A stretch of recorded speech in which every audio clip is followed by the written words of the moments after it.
Monday Ramble. Hi everybody, Tom Bull from Sun Racing here with the latest Monday Ramble. I'm delighted to be joined by Chad Yeomans of Betway to discuss the weekend's action. We had the Derby, we had the Oaks, we had the Coral Eclipse, and of course the French Classics as well. It was a smorgasbord of wonderful racing. Chad, what did you make of the Investec Derby? How was it for the Betway punters? And did you enjoy the race? Do you think the winner is a good horse going forward?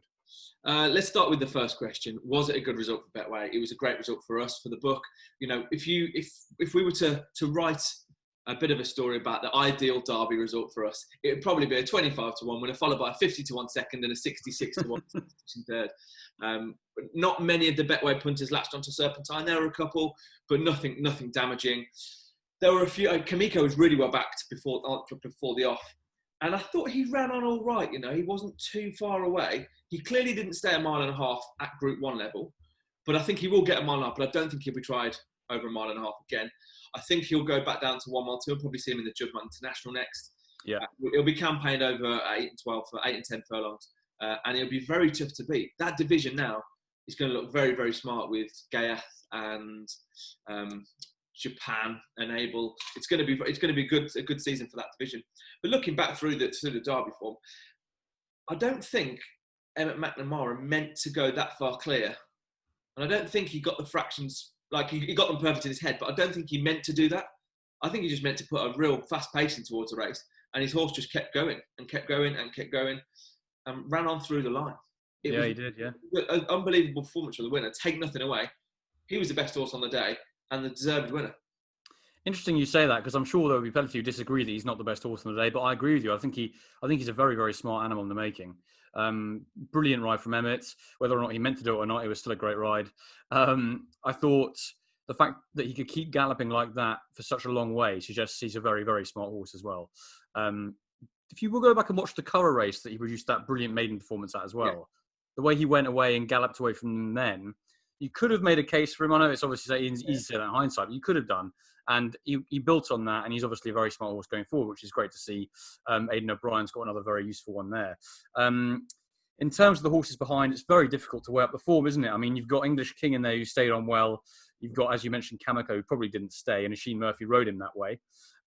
Khalifa Sat, who was up there behind all the way, and then obviously finished second in the end. Aran Naveen, difficult to say whether or not he'll replicate that form again. But I think all in all, just the winner you've got to take out of it, really. There's nothing else. Khalifa Sat is probably ran above himself, I think, is fair to say. I don't know if he's really that good. Is he a second in the Derby good? I'm not sure. But I think the winner, there'll be much more onto him next time. He's not going to get an easy lead like he did last time. But he's obviously got a serious engine, and hopefully he can reproduce it at some point. Yeah, I think when you're looking back through the beaten horses, again, like I say, Kamiko's probably going to be the best horse in the race coming out because he's going to be a multiple Group 1 winner, but at a different trip. English King will win plenty of races, make no doubt about that. But is he going to be winning Group 1 after Group 1 over 1.5 miles?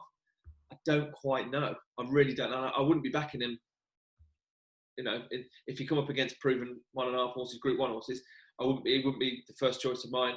Mogul, I still think there's a little bit to come from Mogul.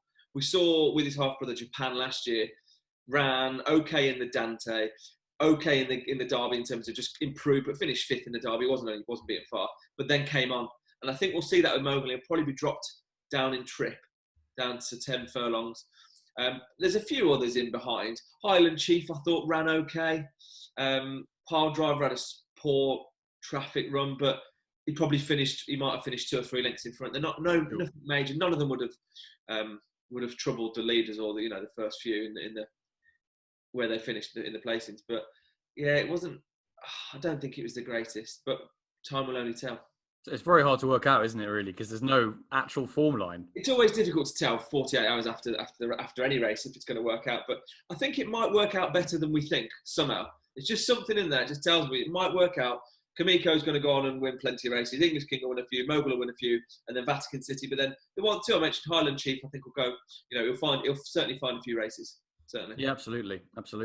On to the Oaks now, where Love was a spectacularly impressive winner. Very, very good filly for Aidan O'Brien. One of the best he's had. Those were his words. Obviously, she's going to be a warm order for the big fillies races and other races probably later in the season, including the Arc, for which she is now as short as 5 to 1. I'm not sure what she is with Betway, but she's probably around that mark, isn't she, I'd imagine. Yeah, she's not far off that price. She's about Yeah, seven. not far off that, yeah. She spread eagled her field. Ennis Diamond made it a 1-2 for Aidan O'Brien with Frankie Darling. He was a bit keen in the early stages, not quite getting home for Frankie, but no way would she have troubled Love, who was just sensational, wasn't she? Do you think the winner is going to be one of the best fillies of her generation and one of the more exciting ones, that we've seen in the last couple of years? Without doubt. They always thought a lot of her last year, but she ran quite a lot, which is quite a good thing for Aidan O'Brien's 2-year-old fillies. He likes to get work into them and get them battle hardened.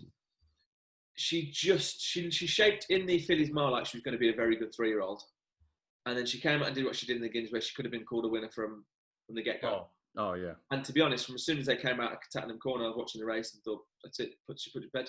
She'll stay. She'll quicken, and she did. And it was a no contest really. I thought Ennis Diamond, stayed on well for second.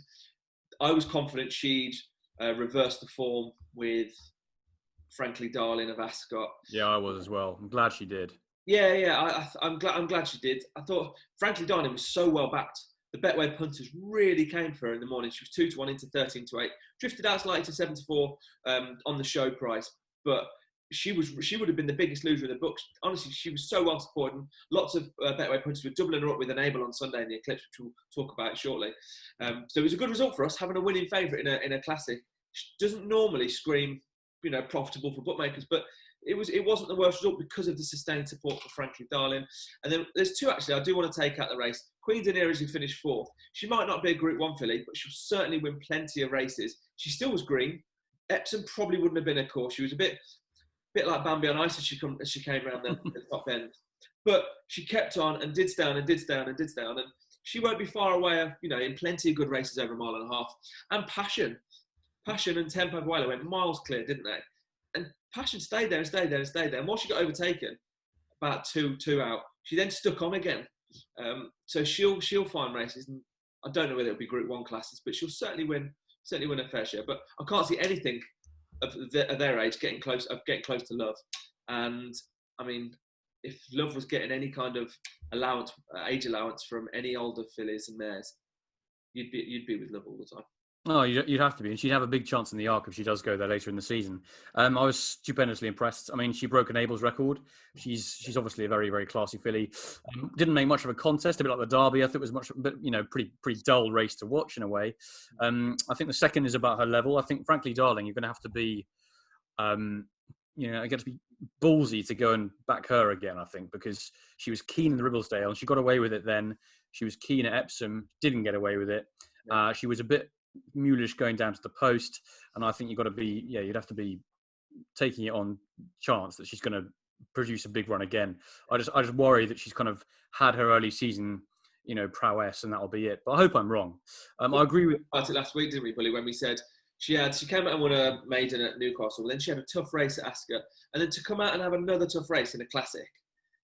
That in such a short space of time, we saw the first race of Resumption back 5 weeks ago. So to then have two top class runs in that time and a maiden, lots of travelling, can't be fantastic for a horse. And I think she'll probably have a break now. Yeah, I hope she does, and particularly for a horse who's clearly got keen issues and struggles to settle in her races. Even Frankie struggled, and that's saying something. I agree with you about Queen Daenerys. I thought she was really promising run. Didn't quite get to the top 3, but definitely has more to come, I think. And Passion was the main eye catcher for me as well, because as you say, she went off like a scalded cat with Tiempo Vuela and stuck on, really pretty amazingly considering Tiempo Vuela was beaten by such a long way. So Passion definitely want to take out of it. If we go on to the Eclipse now, where of course we saw another fantastic mare in Enable. Unfortunately, she couldn't quite get that second Eclipse on the trot because Ghaiyyath was too strong from the front into a headwind. A very good performance from him. He put to bed all doubts that he's kind of a one-trick pony. I think this year he's more tractable, I should say, and he seems to have kind of ironed out his issues a little bit and seems more straightforward. He's a big galloping sort. As soon as he gets in that rhythm, it's just a very hard horse to pass. And he'd have a big chance when he goes to the King George and takes on Enable again. That's a really, really good clash to look forward to. What were your take on the race? I mean, do you think Enable, 85-90% fit according to John Gosden, but I don't know if she had been 100% fit, she would have won that. No, it was tough. I think she was a bit further back than she probably would have liked to have been. I think Frankie but they were a bit further back than Frankie would have liked to have been. With Ghaiyyath, I saw somebody mention it yesterday. With those horses who just can go from that front and set that tempo, they're dangerous. because if you try and match them, they'll beat you. And if you leave it too late, they're in a rhythm and you've left it too late. For sure. It's so tough to go against those front runners who can just grind and grind and grind. Because they're few and far between, aren't they? They don't come along often. No, they don't. They don't. When they do, though, they're very tough. They are really tough to pass. I'm still not overly convinced by him. No, I don't know what else I need. No, I'm with you. I still don't know what else I need, but I think you can make excuses for a couple in the field of the Eclipse, and they weren't all 100%. Enable, it's been said before the race, she's got her metabolism's changed. She's eating differently, and a condition she's getting more work to get her to the right condition. So, but she was there, she was right there at the finish. She's definitely not gone. I saw lots of people on social media saying she's gone, she'll never win another race. No chance. She'll win another Group 1 this season. I've got no doubt about that. I thought Japan ran well. Ran really well. I thought so too. Again, I thought, don't forget he was given £3 to Enable. I do think that he'll come on again for the run. I think he really will come on for that run. His target, he's been bought independently, or with a share of him has been bought with the Arc in mind. That's the race they're going to be 110% fit for this season. The rest, that doesn't matter. He's being trained for one race and one race only, and that's the Arc. And that's where you'll see him go closest. I really do think that. The others I didn't think were good enough on the day. Bangkok, Regal Reality wasn't good enough.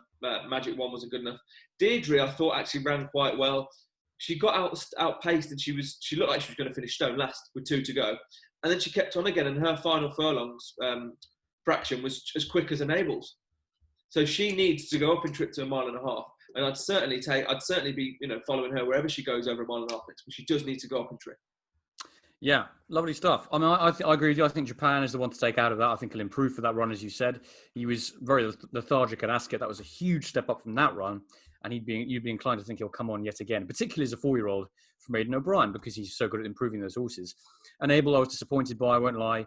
I think even at 85% last year, she would have got closer, if not past Ghaiyyath. I think this could be, as a 6-year-old, we could be well seeing her light diminishing. But I mean, I hope I'm wrong. I could be wrong. Ghaiyyath is a very, very good horse. We mustn't take that away from him. He's clearly shown that. I didn't think he would handle the bend at Sandown. I thought it was going to be too sharp a track for him, considering he won so easily at Newmarket on that galloping rolling mile. But I was wrong. He clearly is a very, very smart horse who's capable of going at any track. And definitely, I was surprised and I was wrong. And I'm not going to be doing that again. I will be giving him his utmost respect that he deserves. But I think the King George, be very interesting to see Enable back over 1.5 miles. And Ghaiyyath as well, obviously an extra 2 furlongs to lead. Be interesting to see how if they give him any rope that day. I wouldn't be at all surprised if Aidan O'Brien runs a couple with a pacemaker to try and just take him on. Yeah.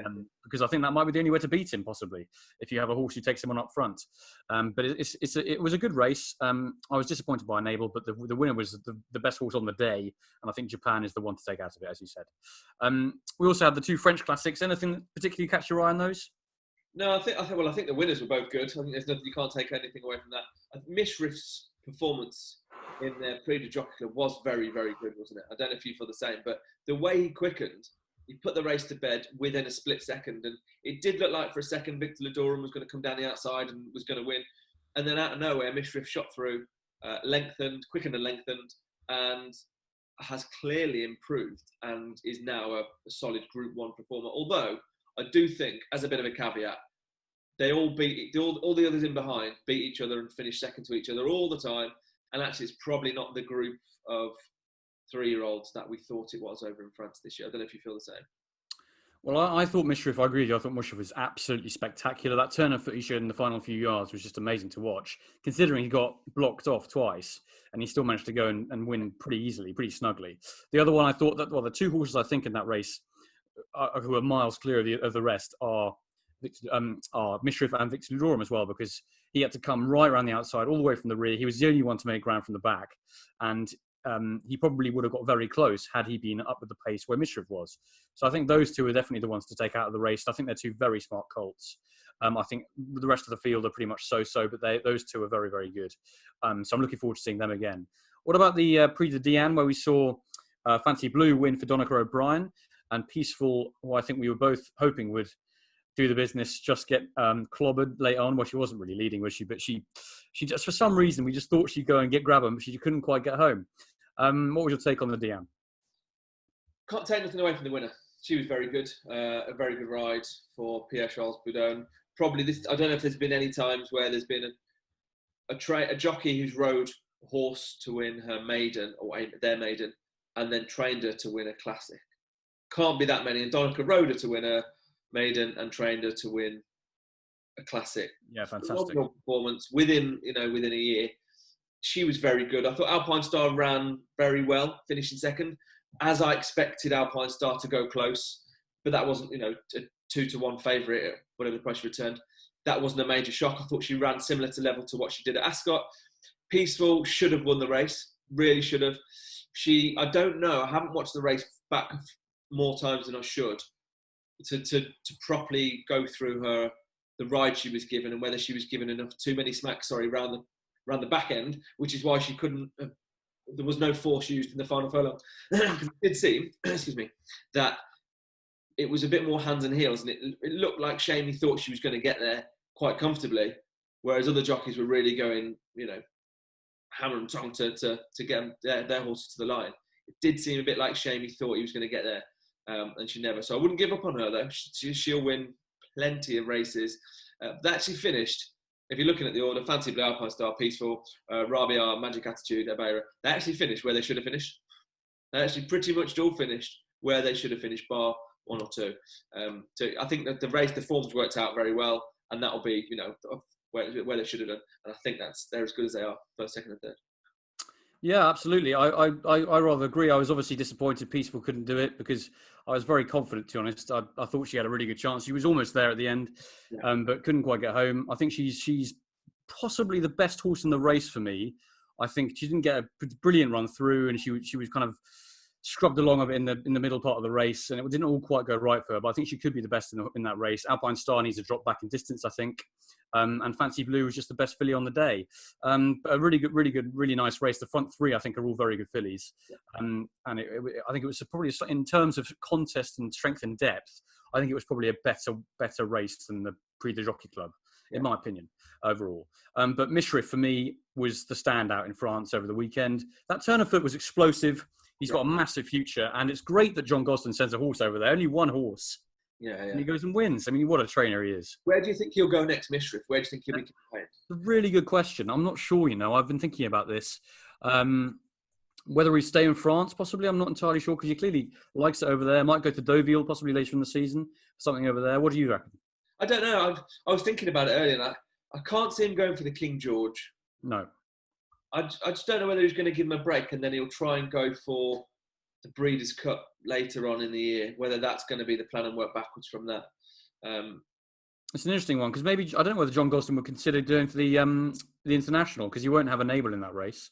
So it's a possible, because obviously, I know that was over 1 mile, 2.5, but he's obviously 1 mile 2 horse. Yeah. He's got a very good turn of foot over that distance. I know Lord North is another who's very good over 1 mile 2, but I wouldn't, he's run 2 in a race before, so that could be a target for him possibly. Yeah, I'm looking forward to seeing him again. I didn't fancy him for the race at all, but he did impress me, and I am looking forward to seeing what he can do next, and if that, because it clearly didn't look like a fluke performance. It clearly looked like he'd improved, and he bolted up at Newmarket the time before.